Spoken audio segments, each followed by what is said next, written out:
స్త్రీ అంటే అవసరం కాదు, ధైర్యం.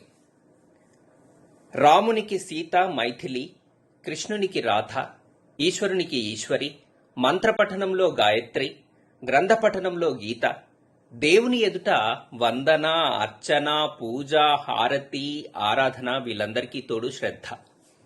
మన దినచర్యలో భాగంగా ఉదయానికే ఉష, అరుణ, సాయంత్రానికైతే సంధ్య, చీకటైతే నిష, పడుకున్నాక స్వప్న, చూసేటప్పుడు నయన, వినేటప్పుడు శ్రావణి, మాట్లాడేటప్పుడు వాణి, ఓరిమిలో వసుధ, వడ్డించేటప్పుడు అన్నపూర్ణ, నడుస్తున్నప్పుడు హంస, నవ్వుతున్నప్పుడు హాసిని, ప్రసన్న, అద్దంలో చూస్తే సుందరి, చేసే పనికి స్ఫూర్తి, పని చేయడానికి స్పందన, మంచి పనికి పవిత్ర, ఇష్టంతో చేసే పనికి ప్రీతి, నీరు తాగేటప్పుడు గంగా, ఐస్ క్రీం తినేటప్పుడు హిమజ, సినిమా చూసేటప్పుడు చిత్ర, అబద్ధం చెప్పేటప్పుడు కల్పన, నిజం చెప్పేటప్పుడు సత్యవతి, నిర్మల, ఆలోచించేటప్పుడు ఊహ, భావన, చదువుతున్నప్పుడు సరస్వతి, వ్యాపారంలో అయితే ప్రతిభ, ప్రగతి, సంతోషంలో అయితే సంతోషి, కోపంలో భైరవి, ఆడేటప్పుడు ఆనంది, గెలిచేటప్పుడు జయ, విజయ, గెలిచాక కీర్తి, సరిగమలు నేర్చుకునేటప్పుడు సంగీత, పాటలు పాడేటప్పుడు శృతి, కోకిల, తాళం వేసేటప్పుడు లయ,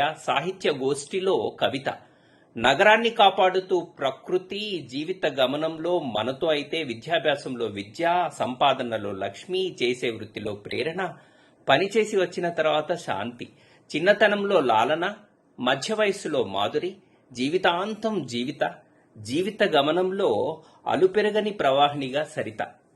ఇలా ప్రతి చోట స్త్రీ ఉండనే ఉంది మన జీవితంలో. అందుకే బాస్, స్త్రీలను గౌరవిద్దాం, మనని మనం గౌరవించబడదాం.